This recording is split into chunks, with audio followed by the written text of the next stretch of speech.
So hi guys, welcome back to my channel and I'm back again with another really cool TensorFlow JS project, and as you can see on my screen, today we are going to ask some questions and we are going to get some answers. So guys, if you like my videos and you want to support me, then please subscribe to my channel and hit the bell icon for further notifications.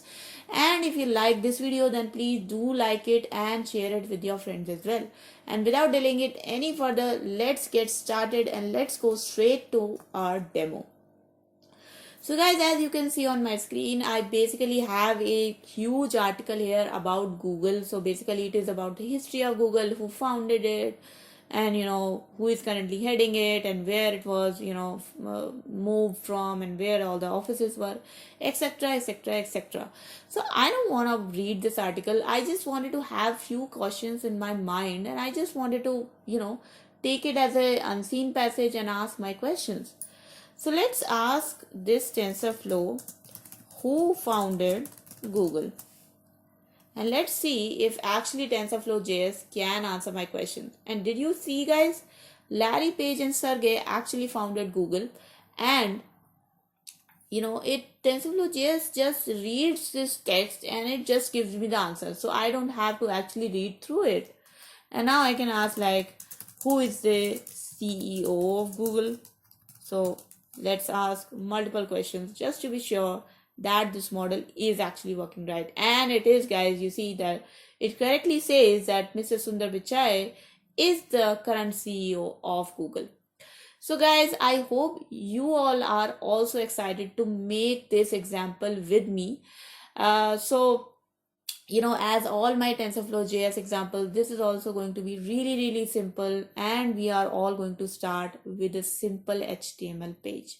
So guys, let's get started with the implementation.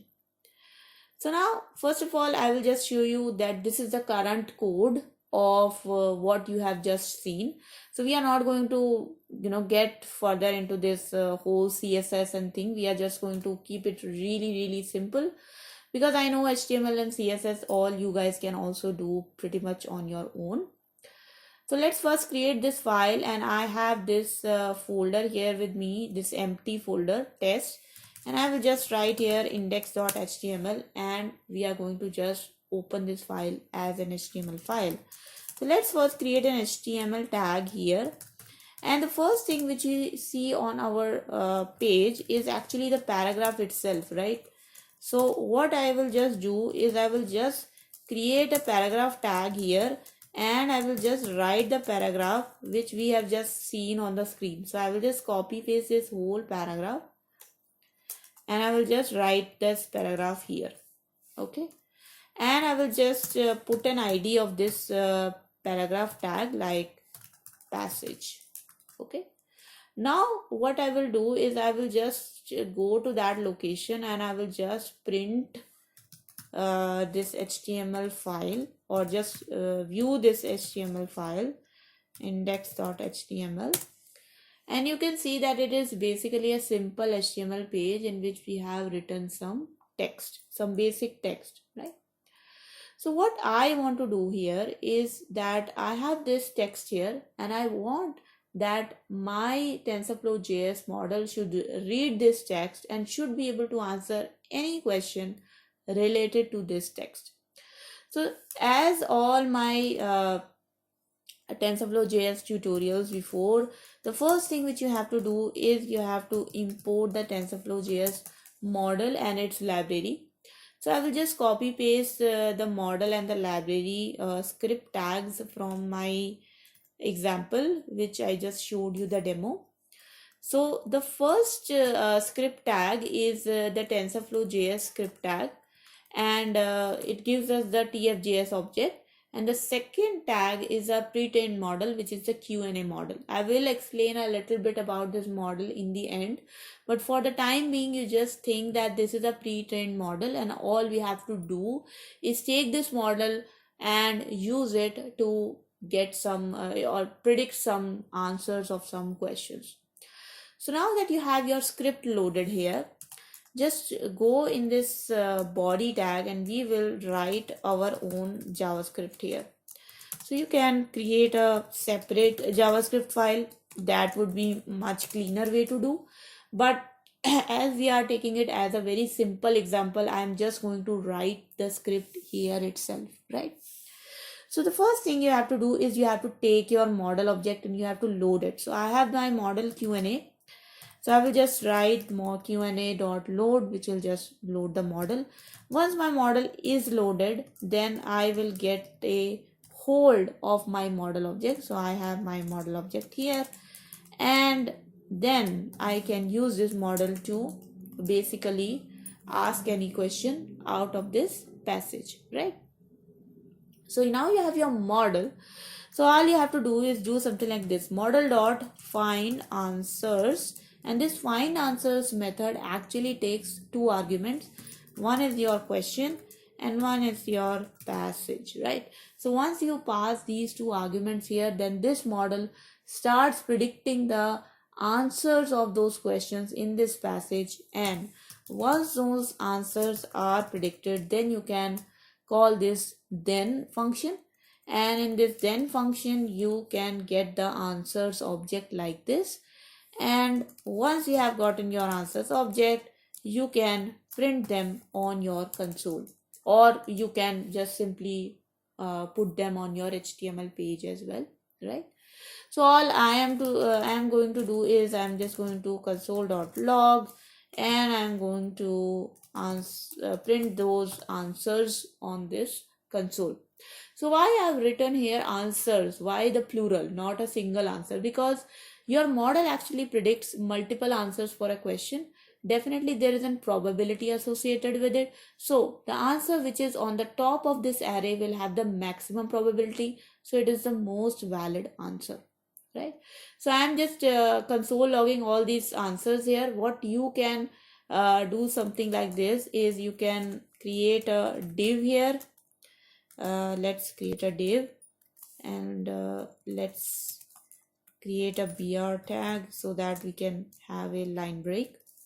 And in this div you can write your answer. Okay, so what you can do here is you can do something like this: document dot get element by id, and just pass the id of the div here, and you can set its inner HTML to your first valid answer, so which is the most valid answer.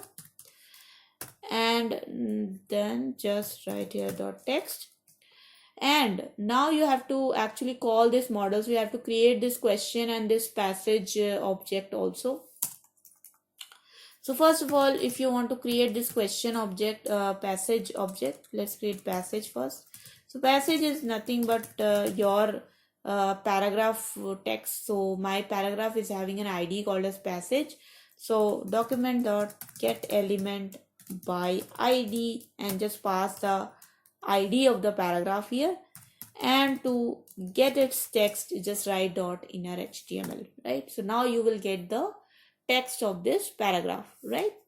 And I will just hard code the question as for now, like who is the CEO of Google. Definitely you can take this question from input parameters as I have done in my demo, but just for the sake of simplicity, I have hard coded the question. I am taking the passage value from this paragraph, and then once my model is loaded, I call this model.find answers, which will just find out the answers of the question and of from that particular passage. And once the answers are collected, we are going to print them, and the most valid answer, that is the first answer, we will going to show it on the screen. So now let's just simply refresh this page, and I will also click on F12 just to show. Okay, so I got an error here that get element by ID is not a function. So basically that's a typo. I have to write I as capital, and let's reload this page again. So now you see we don't have any error. We have to wait for the model to get loaded and to predict some answers. Okay, so guys, did you see it predicted the answer that who was the CEO of Google, and the CEO of Google is Mr. Sundar Pichai, but the console.log actually has 5 answers here. So you can see on my screen that I actually have 5 answers, with every answer there is a score which is right next to it. This score is actually the probability score, how valid that answer is. So if the answer is the most valid one, you will see that it has the highest score, and then the second one is the lower score, and the third one is the more lower one, right? So as you can see that this is how Q&A model works.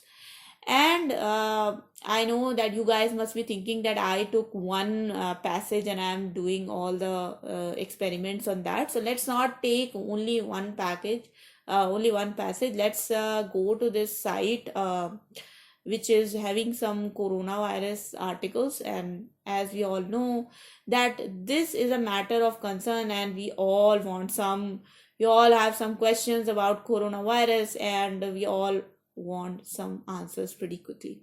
Okay, so let's take this whole passage here, and what I'm going to do is I'm going to go to a new tab, and I'm just going to replace all the spaces and with a single space.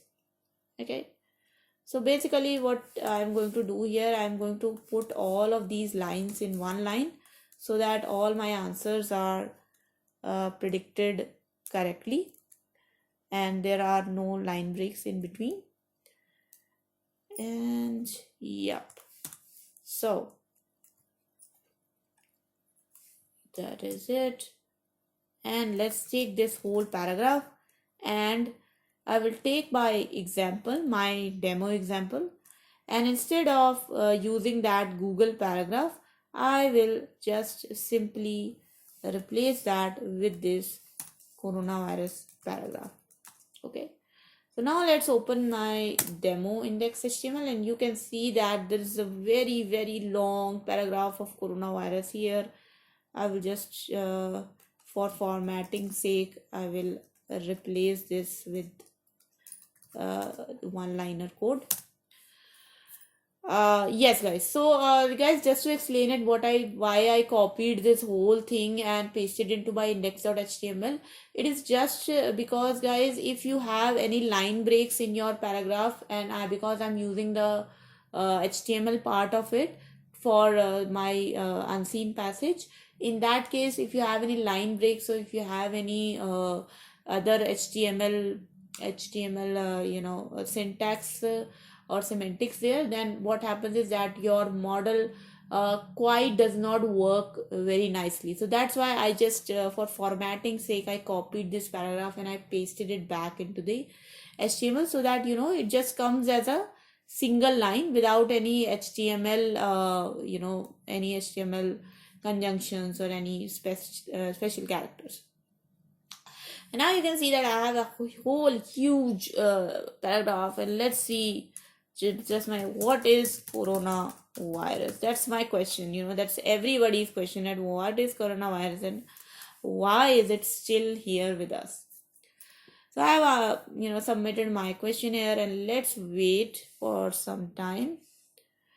And yeah, so my model is loading here, and you can see that I have gotten my answer. That's kind of a common virus that causes an infection in your nose, sinuses, and upper throat. So guys, did you see that how perfectly this Q&A model works? It works on almost any passage. You just have to specify your text, and then you can ask basically any question. So guys, that was all about the implementation, and now what I just want to show is a small slideshow about this Q&A model. So this is a basic understanding that it is actually a pre-trained BERT model which is fine-tuned on the SQuAD 2.0 dataset. So what BERT is, it is basically another method of training your language representations.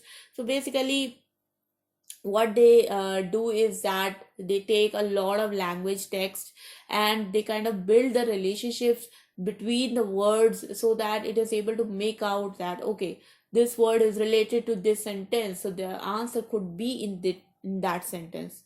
So that is how this bidirectional encoder representations work. And this also uses our special model called as mobile BERT. So basically BERT is definitely a very heavier model, but here we are using mobile word that runs really fast. That's why you saw that even though the model is quite complex, we were getting the results pretty fast. And yeah, so before I mentioned, it was trained on, it was fine tuned on SQuAD dataset. So basically, Stanford has a question answering dataset, and this model was fine tuned or trained over that dataset multiple times. So that is why it was able to give us such accurate results, right? So guys, in internal working of this model is basically mentioned here that it requires pre-processing, tokenization, and etc. etc. But you know what, guys? You don't have to do any of that stuff. You can basically create this really cool example with just few lines of code. So guys, I hope this was clear to you. If you have any questions or you have any suggestions or feedback for me, please put them in the comment section below. I would be really happy to read them and address them. And guys, please subscribe to my channel and hit the bell icon for further notifications. Do like this video and share this video as well. And until next time, thank you so much everyone. Take care, stay home, and bye bye.